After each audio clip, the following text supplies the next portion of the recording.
Hi everybody, Dorothy here, Professional Astrologer. Today I'm going to talk to you about the winter solstice and the overall energy of what's going on with the week that begins December 16th.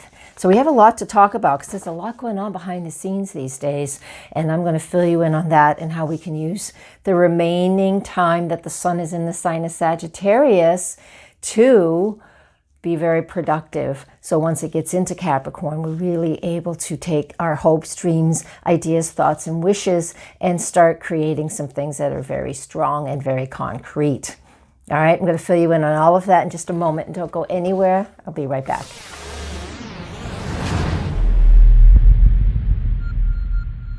Welcome back. Thank you for joining me. Now, if you don't know who I am, I'm Dorothy. I've been doing weekly, monthly, and sometimes even daily videos here on YouTube since 2000 and I believe it's 2008. Now, I've been a professional astrologer and practicing since 1988. I know. Oh my God. It tells you how old I am. Maybe. Anyways, so that's who I am, and what I like to do is just give us these overall energies of each week so we're able to figure out how to use what's going on around us. Monday, December 16th, all the way until Sunday, the 23rd. So this whole week is quite an interesting week. We have the sun in those final degrees of Sagittarius until the 21st of the solstice.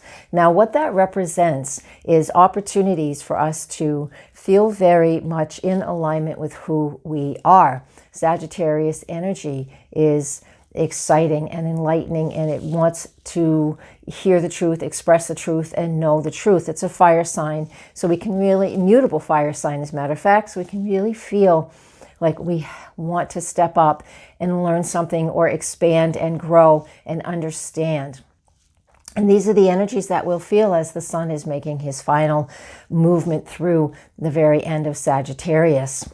Simultaneously, we also have Venus moving through the end of Capricorn. So while on one hand we're here wanting to expand and grow, on from another perspective, from the perspective of Venus, what we value in those final degrees of Capricorn, she's giving us instructions and helping us to recognize and see what it is we love and value and where we feel stable and solid and secure.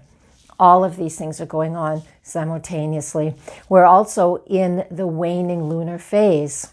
And with that waning lunar phase, first part of the week, the moon's in Virgo, so that is helping us to focus on details so we can let these things go easily. But really help us, especially those of us who don't have a lot of Virgo in our charts, when the moon is in Virgo for a couple of days every month, we do have opportunities to sift and sort and really pick through what's important for us. Now, some of the other things that have been going on, and this is a big general statement, but this is very important to pay attention to. I've alluded to it before, but ever since October, we've had a planet, a personal planet in Scorpio, meaning sun, moon. The moon goes through it once a month, so that one doesn't qualify in this example, but Venus started in October, and so did Mercury. The sun joined in November. So basically since October, November, December, when we've had a planet moving through Scorpio, what this is doing is bringing things up from the depths of who we are. Now, what does that mean? During the time Mercury was retrograde, back October 31st to November 20, that was really digging a lot of things up in how we talk to ourselves, old thoughts, old patterns, things that are so deep, wounds, feelings, that sometimes they just don't come to the surface unless we have transits like this. And currently we have Mars moving through the area that Mercury was retrograde back in November. So Mars is now kicking up some dust and stirring things up. He doesn't mind being in Scorpio because he wants to bring things up for us to research, investigate, work through, whether it's psychological or not. Some of it can be, and some of it can just be really just digging in research and figuring things out, something that's important to us. So I bring this up because we are in that period, and Mars will stay in Scorpio all the way till, I think it's January 4th. And as all of these things are being stirred up, especially this week, again, we have that opportunity with the sun at the very end of Sagittarius, to figure out what our truth is, to expose what we don't want to have running in the background that seems to be oppressive to us. This is a very empowering week and a very empowering moments in our lives. I know it's holiday time for a lot of people, but the point is holiday times tend to bring up a lot of grief and sorrow and sadness. And if that's not the case for you, that's fine. It doesn't have to be. But so I'm just letting us all know that this is an opportunity for a great amount of healing. Simultaneously, we still, as everybody, well, anybody who follows astrology, we're all hearing Saturn-Pluto conjunction. And another thing that goes on behind the scenes is where these planets are by declination. That would be the latitude out in the sky compared to the celestial equator. The equator of the Earth, where it goes out. And so they've been together since January 2016. I talked about this in my 2020 forecast that I did for my local astrology group. I haven't been talking about it in the other 2020 forecast because they are non-astrologers, so it gets to be, it's a little too much for some people.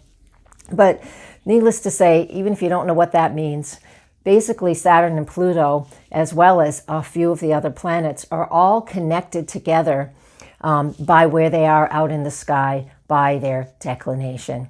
And what that means is they've been acting like conjunctions for 4 years now, since January 2016, especially Saturn and Pluto. Jupiter stepped in a few times and will as well next year. Some of the faster planets are there right now as well. So we're really feeling the peak of that peak that we're all talking about, Saturn-Pluto conjunct on January 12th. It's been going on for years. So there's something going on in your world undermining, whatever is being undermined in your life. You're able to probably see it now since Saturn is actually getting closer and closer to Pluto. What's been going on under the surface that you really are working on. It's hard for us to see Pluto transits working in our lives because Pluto is such a slow moving, such a very deep and quiet, well, it's not quiet, but deep and profound shift. And now that Saturn's in there, he's wanting us to, he's bringing fear up so we're able to address it.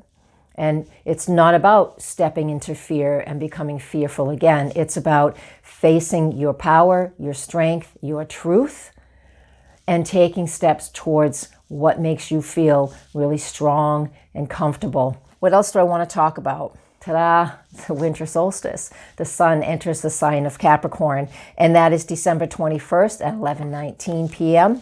East Coast time.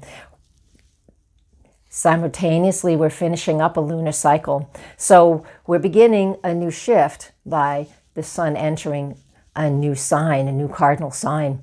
First day of winter in the Northern Hemisphere. So now, besides taking all of these optimistic Sagittarius things, we now, as of the solstice, the sun in Capricorn, we will step into finding what our truth is and working towards that truth, working towards setting goals and feeling really strong and secure in who we are and how we're presenting ourselves to the world. And again, we're in the very end of our lunar phase at this moment in time. So between the winter solstice on the 21st, and here it is, the next lunar event we have is a new moon solar eclipse, December 25th, 26th, depends on where you live. So in between December, I'm going a little longer than a whole week here, between December 21st and early morning December 26th, we're able to really look at Capricorn things, like, you know, as far as, am I in control of who I am? You know, what are my responsibilities at work? I'm thinking entrepreneurs more than anything because I am one. It's like, what have I been working on all of 2019 that isn't working anymore or never really took off and it just wasn't productive enough, didn't get enough out of it for my time? I'm going to be looking at it like that. Saturn rules time, Capricorn rules time as well.